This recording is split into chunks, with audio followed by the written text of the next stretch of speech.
Wesh wesh les amis. Alors aujourd'hui on va parler du pillage et de l'immense arnaque des autoroutes. Alors on va laisser de côté l'augmentation des tarifs qui fait que quasiment plus personne prend l'autoroute tellement c'est cher. C'est pas de ça dont on va parler du pillage organisé qui était la privatisation des autoroutes. Parce que les autoroutes c'était un truc qui nous appartenait à nous tous. C'est des gros investissements qu'on a fait, l'État, machin, on a fait des belles routes, tout ça, et on récoltait de la thune au péage. Et cette thune c'est colossal, hein. Ça coûte très cher mais ça rapporte encore plus. C'est un des business les meilleurs possibles pour un État. Et toute cette thune, nous, on pouvait en faire des trucs bien. L'État, il pouvait le mettre dans où il voulait, hein, mais il pouvait faire des trucs pour l'écologie, gérer la pollution, faire des hôpitaux, des écoles, ce qu'il voulait. Et ce qu'a fait 2001 en 2006, c'est qu'il l'a vendu, tous ces bénéfices-là, de tous ces belles autoroutes, tout cet argent qui rentrait tous les ans, il l'a vendu à des géants du BTP, notamment Vinci et Eiffage. Alors, ce qu'il leur a fait, c'est que pour contre 15 milliards d'euros, il leur a vendu 25 ans, où pendant 25 ans, ils pouvaient récolter toutes les recettes des péages en échange des investissements. Alors comme ça, vous pouvez vous dire que 15 milliards c'est ouf, mais non. Parce que en seulement 10 ans, les actionnaires qui ont acheté tous les autoroutes de toutes les barrières de toute la France entière, les actionnaires se sont déjà reversés 15 milliards de dividendes. Donc c'est même pas la thune que fait l'entreprise, c'est même pas les résultats de la boîte, c'est sur les résultats de la boîte, la part qui revient direct dans la poche des actionnaires.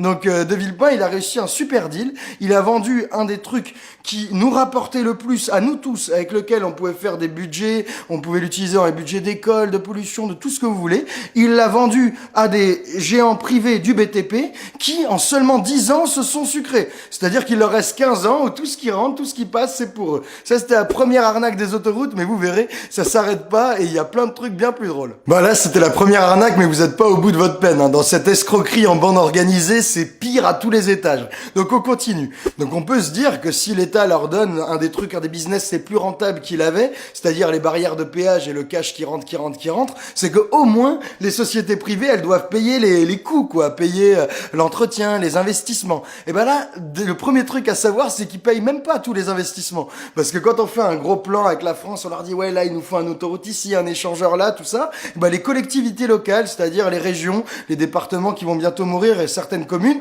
elles doivent aussi raquer pour les autoroutes. Donc pour le moment là, on voit déjà que dans les investissements, le BTP paye pas tout. Il y a une partie qui revient du public alors qu'on leur a vendu.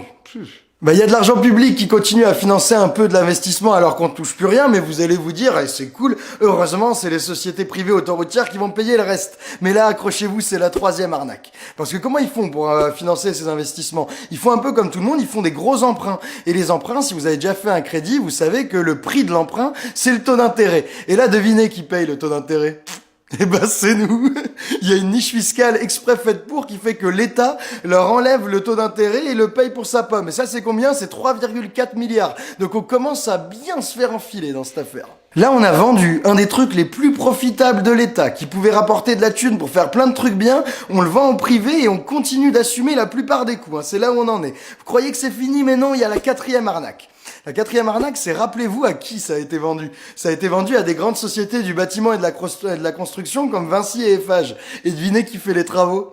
Eh ben, évidemment, c'est eux. C'est-à-dire que c'est Vinci qui, sur les tronçons d'autoroute qu'elle gère, attribue aux sociétés de Vinci la réalisation de ces travaux. Donc, qu'est-ce que ça veut dire concrètement? C'est que dès qu'ils font des travaux, ils le font par un emprunt, et l'emprunt, c'est en partie tous les intérêts, c'est pour notre poire, et il y a un peu d'argent des collectivités locales. Et Vinci, à qui elle attribue ces travaux qui sont financés par nous? À une entreprise de Vinci. Bon, quand même, là, je sais pas, si vous voulez un pillage autoroutier, on peut en réfléchir longtemps, mais ils ont l'air très forts, ces brigands, là.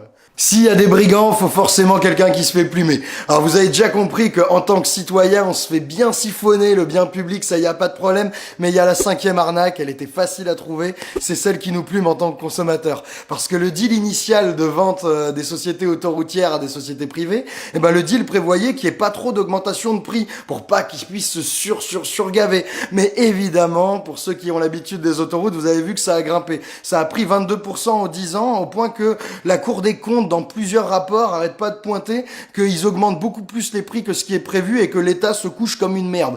Donc là, je pense qu'on a un tableau bien complet pour comprendre ce que c'est l'escroquerie des autoroutes.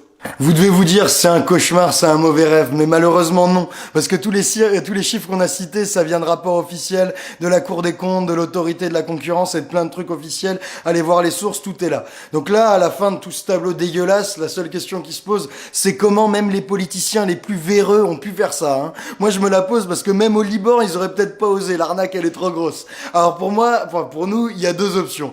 Ou c'est des fanatiques de la privatisation. Ils veulent tout privatiser, tout le temps, même quand c'est le truc qui rapporte le plus à l'État et qu'on se fait du fric, faut vendre. Ou c'est ça, ou ils ont voulu arranger leurs poteaux. Hein. Parce que quand on creuse un peu ce qu'il y a derrière ces arrangements, on trouve les deux plus grosses sociétés de BTP avec qui il y a des magouilles dans tous les partis, au niveau local, à tous les niveaux. On trouve un ancien directeur de cabinet de François Mitterrand, on trouve le fils de Michel Rocard, on trouve Alain Minc, le mec qui a des billes partout et qui a conseillé Sarkozy.